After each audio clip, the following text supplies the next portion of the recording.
और अब बात लैटरल एंट्री की। आजकल आप ये शब्द बहुत सुन रहे होंगे, खूब सुन रहे होंगे।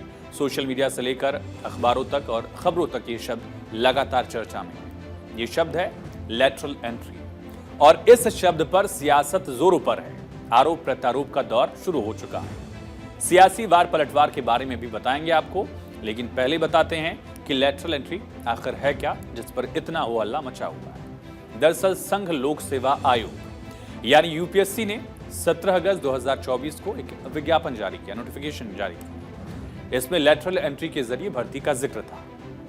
केंद्र सरकार के 24 मंत्रालयों में भर्ती को लेकर यह विज्ञापन जारी हुआ, जिसमें संयुक्त सचिव, निदेशक और उप सचिव के कुल 45 पदों पर भर्तियां निकाली गई। लैटरल एंट्री के जरिए भर्ती के लिए बाकायदा आवेदन मांगे गए और लैटरल एंट्री का मतलब है कि जो निजी क्षेत्र के विशेषज्ञ हैं उनकी भी सीधी भर्ती इसमें हो सकती है सरकारी सेवाओं में, सरकार की मदद के लिए।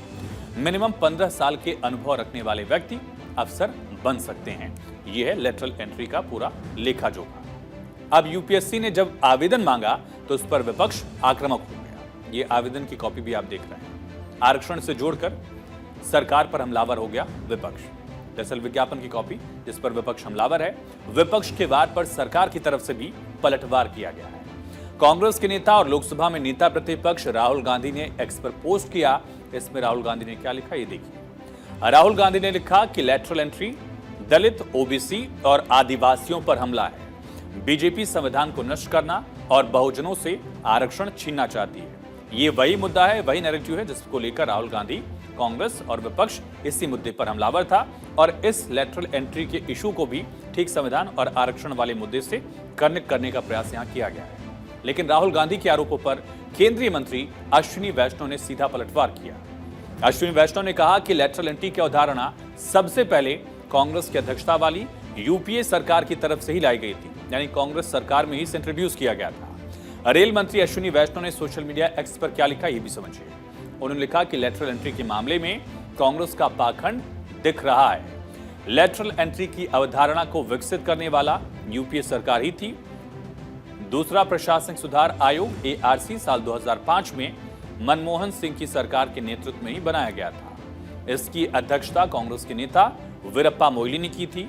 यूपीए काल के एआरसी ने विशेषज्ञता की जरूरत वाले पदों को भरने के लिए एक्सपर्ट्स की भर्ती की सिफारिश की थी। एनडीए सरकार ने इस सिफारिश को लागू करने के लिए एक पारदर्शी तरीका बनाया है। अश्विनी वैष्णव आगे कहते हैं कि भर्ती यूपीएससी के माध्यम से ही पारदर्शी और निष्पक्ष तरीके से ही होगी।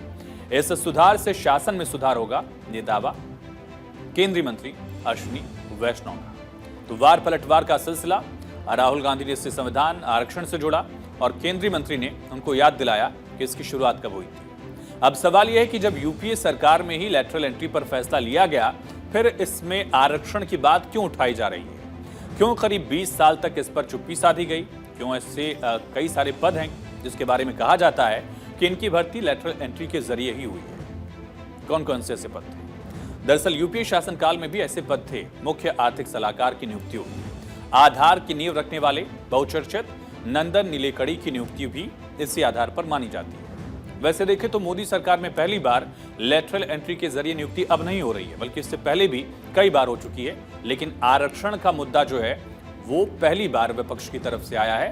पहली बार ऐसा मौका है जब आरक्षण के मुद्दे को जोड़कर लैटरल एंट्री पर दरअसल सवाल उठाए गए हैं। आपको बताते हैं कि लैटरल एंट्री के जरिए कब कब और कितने लोगों की नियुक्ति इस सरकार में हुई है। मोदी सरकार में लैटरल एंट्री की अगर बात करें तो साल 2019 में इसकी शुरुआत हुई, 7 नियुक्तियां हुई। 2 साल बाद 2021 में 30 नियुक्तियां हुई, 2023 में 26 और अब लगभग 45 पदों पर दरअसल विज्ञापन जारी किए गए हैं 24 मंत्रालयों में।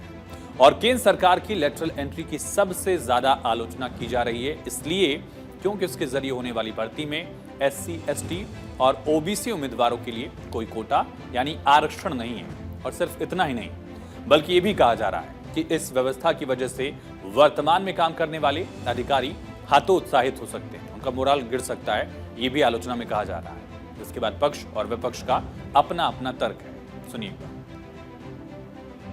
अपने लोगों को कुर्सी पे बैठाने के लिए जो ये लैटरल एंट्री का खेल चल रहा है, कोई पहली बार नहीं हो रहा है। न इसमें आरक्षण है, न इसमें संविधान की कहीं जो व्यवस्था है उसका पालन है, अपने लोगों को खुश करने के लिए लेटरल एंट्री कर रहे हैं। कि आरक्षण को जिस तरीके से बाबा साहेब भीमराव अंबेडकर ने जो प्रावधान बनाए हैं वही प्रावधान वैसे ही लागू रहेंगे। आज जिस तरीके से कुछ पदों के नियुक्तियों के लिए डायरेक्ट बहाली के लिए सीधा वहां से डिमांड्स मांगी गई है जिसमें आरक्षण का ध्यान नहीं रखा गया है, इस बात के मेरी पार्टी भी पूरी तरीके से खिलाफ है। सरकार का अंग होने के नाते सरकार के उचित प्लेटफॉर्म पे इस कंसर्न को मेरी पार्टी की तरफ से हम लोगों ने भी दर्ज कराया है। आने वाले दिनों में भी इसके ऊपर मजबूत आवाज हम लोगों की तरफ से उठाई जाएगी। तो आरक्षण के मुद्दे का जिक्र सत्ता और विपक्ष दोनों तरफ से एक तरह से हो रहा है, लेकिन राहुल गांधी के स्टेटमेंट पर केंद्रीय मंत्री अर्जुन राम मेघवाल ने पलटवार किया है। मुझे लगता है कि उन्होंने लेटरल एंट्री के सिस्टम को ढंग से या तो देखा नहीं, पढ़ा नहीं। उनके पीरियड में भी लेटरल एंट्री थी। मैं अब आपको पूछूं कि डॉक्टर मनमोहन सिंह जी कौन सी एंट्री के माध्यम से आए थे? बड़ा सवाल कर दिया आपने। लेटरल एंट्री है। ये लेटरल एंट्री व्यवस्थित नहीं थी। मोदी जी ने देश हित में इसको व्यवस्थित किया है। यहाँ यूपीएससी पे आरोप लगा रहे हैं। ये सोच समझ के लगाना चाहिए उनको। लीडर ऑफ अपोजिशन है, यूपीएससी जैसी संस्था पे आरोप लगा रहे हैं। ये नरेंद्र मोदी जी की आलोचना करें, कोई दिक्कत नहीं है, लेकिन देश की ऐसी महत्वपूर्ण संस्थाएं जिसमें सुप्रीम कोर्ट हो, जिसमें चुनाव आयोग हो, जिसमें यूपीएससी हो, उन पे आप चलते रास्ते ही ऐसे बेबुनियाद आरोप लगाओगे। क्या चाहते हो? क्या करना चाहते हो? क्या देश को किधर ले जाना चाहते हो? वैसे देखा जाए तो लेटरल एंट्री की सोच एनडीए या फिर यूपीए काल से नहीं है, बल्कि इससे काफी पहले से इस तरह की बात सोच ली गई थी। कैसे इसकी शुरुआत हुई देश में, ये समझिए। देश में पहले प्रशासनिक सुधार आयोग का गठन 1966 में हुआ था।